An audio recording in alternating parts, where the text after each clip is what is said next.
So guys, before we get started, don't forget we do have that amazing discount code thanks to Tier 0 Games going on right now. And all you have to do is put in ZW Games 5 to get 5% discount on your total order at tier0games.com. The links will be in the description below. What's up YouTube, this is Joe from YUGIOH Games and I'm bringing to you guys another Shark deck update. The deck has changed quite a bit since my last upload. A few of you posted a few comments which I did have in mind at the time, but I just didn't have the numbers to implement it into the deck, which you'll see once we get into the profile. But the deck has changed quite a bit. The playstyle is still the same, but ratios and other text have been added to that just to make it a bit more consistent. So that's it and done. Before I get to this, as always, if you enjoy this, please give us a like, please give us a subscribe down below so you guys don't miss out on any future content. Those small things that you do really are appreciated and helps us out a lot. So with that and done, let's get into the deck profile. So to start off with, we're obviously playing the 3 Buzzsaw Sharks, one of the new ones that came out recently. Targets a fish on the field, summons a fish with a similar level from your deck. It can target itself, so then it can get you another level 4. Another level 4 being something like Lantern Shark. Both of these share a similar effect where they can be used for any rank 3 or 5 exceeds as well, without alternating their levels, which is very, very handy. And Lantern Shark helps you summon fishes from your hand. When this card's normal or special summons a fish from your hand. Another 3 of that we're playing is 3 copies of Double Fin Shark. This lets you summon a level 4 or 3 fish from your grave. This is normal summoned. I like this ratio just because I can now essentially exceed summon from essentially anywhere. Buzzsaw from the deck, Lantern from the hand, and Double Fin from the grave. I essentially have ways to just get monsters from essentially anywhere on the field. If only there was one that summons from the banished zone, that would be even cooler.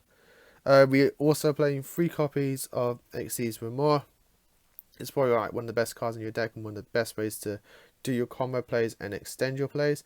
Detaches 2 materials from monsters on your field, and then summons itself from the hand and recurs 2 up to the same number of fish from the grave. This is one of the techs that people were saying in the previous profiles, and one of the techs that I was thinking of playing, but I didn't have the ratios for it. There's 3 copies of Betuniful Princess. Betuniful Princess essentially makes the previous combos I made on the channel sort of 1-card combos, or 1-card starters, or even just reduces it from 3-card combos to 2-card combos. Because you summon this, banish it, and then you can summon a fish from your deck. So you summon your Buzzsaw summons another fish from your deck, and then you can make your rank 4 or your rank 5, whether it's any of your rank 4s like Bahamut Shark, Abyss Dweller, or things like your Valiant Shark Lancer if you're pushing for further damage. Betuniful Princess is really good. Level 1 means that it's 1-for-1 support, and it's overall a very good card. These are a bit pricey for what they are. They were like £3 to £5 online, which is absolutely insane for just a rare that pretty much no one's playing except in fish shark based decks.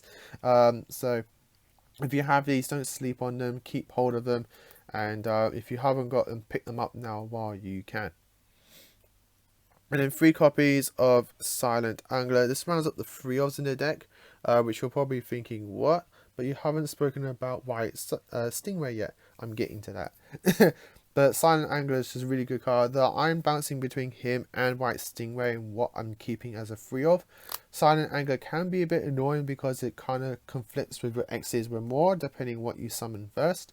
But Silent Angler is still very good for the deck. But as I said, hinted, I am playing just 2 copies of White Stingray. The discarding can be a bit annoying, and I think that's the main thing I don't like about this card at times, is that I have to discard a card to summon him. He is still a very good extender, so I'm still playing 2 of it. But I'm just, again, bouncing between him and Silent Anglers on 2s and 3s at the moment. I'm playing 2 copies of Wind Up Shark to round out the monsters. Wind Up Shark combos very well with Buzzsaw Shark, in the sense that if you have this in Buzzsaw, you can normal summon your Buzzsaw. Buzzsaw summons another wind-up shark from the deck, which then triggers your other wind-up in hand to summon himself, and you can turn both of them to level 5. And then you can start going into your rank 5 place, because other than Lantern Shark and Buzzsaw himself, there's no other ways to go into your rank 5s. So Wind Up Shark helps mitigate that while still being able to go into your rank 4s. That's it for the monsters. Moving on to spells. The 1/1 for the Betuneful Princess. 2 copies of Generation Force. I bumped this down to 2 just because the deck is as consistent enough as it is. You essentially still have 5 copies of Xyz Remor in the deck, 3 Remor himself, and 2 Generation Force.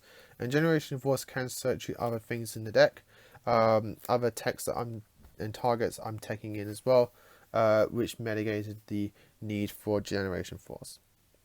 I'm still playing the 1 Torpedo Attack, Torpedo Takedown. I still think it's a really good card.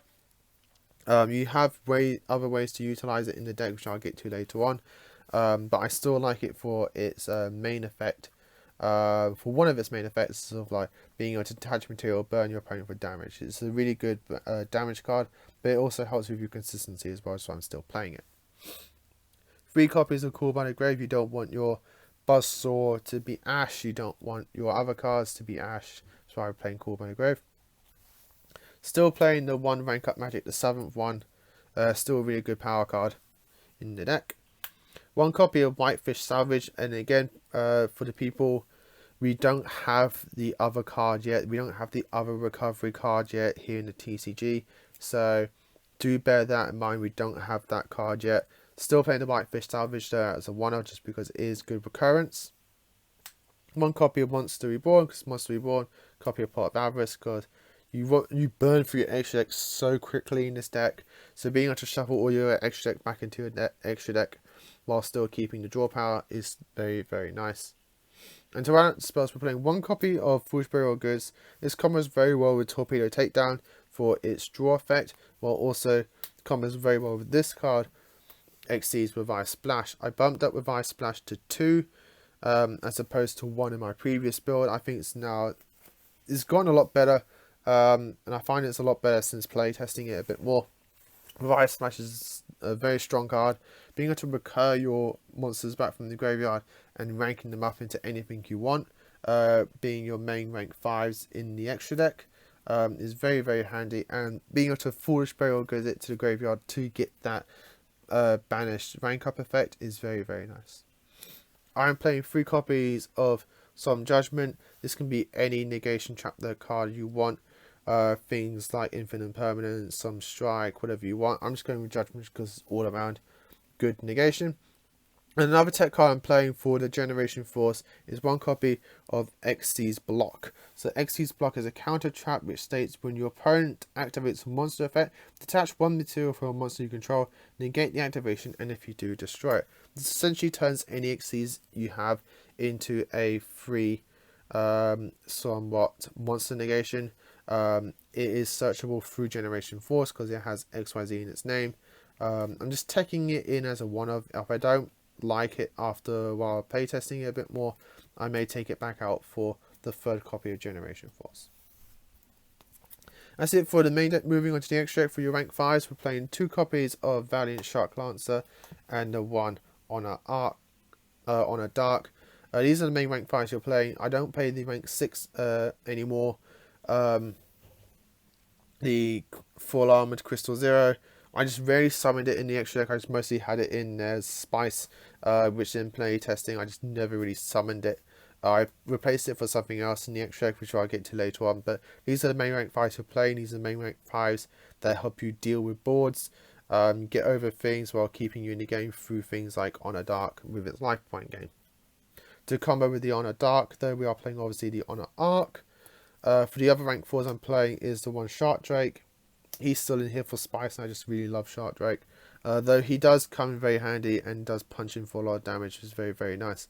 The 1 Hope Woven Spider Shark, Full Armored Black Ray Lancer, and the 1 Abyss Dweller.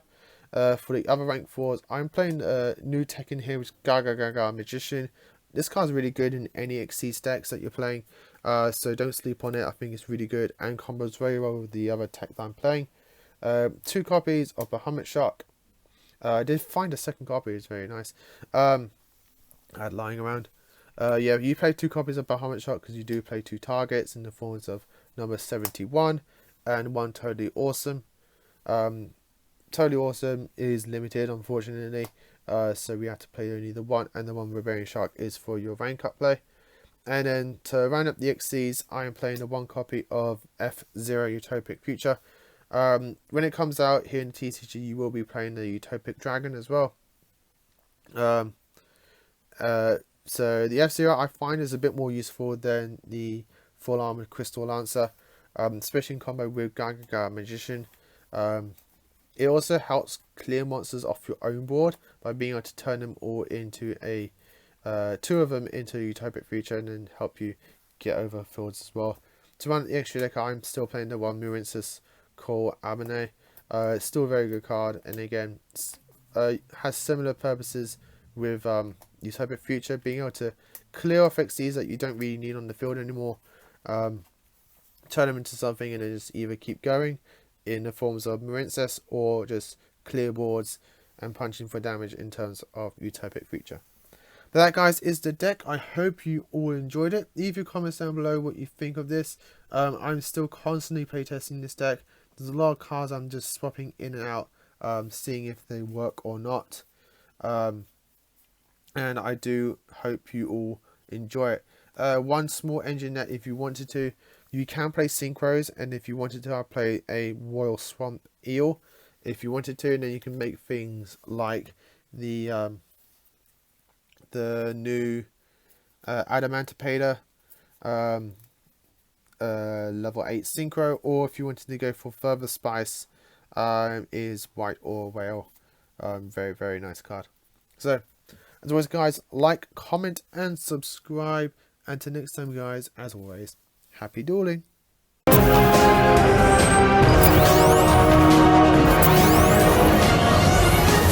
Yo!